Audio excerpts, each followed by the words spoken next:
All right, so right here we use the 17s again.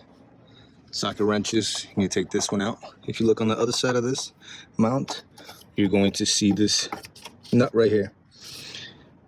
But that nut right there does not come off, so do not worry about trying to shove something in there with a low clearance.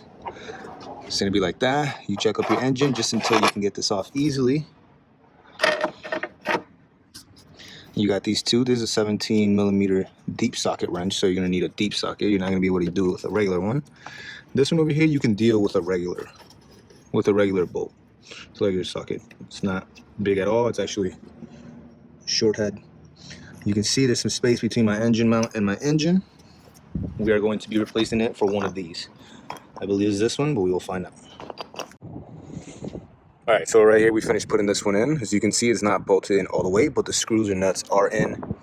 And that is so I can change the rear one while still having mobility up and down on the rear axis of the engine. So there's a motor mount right under there.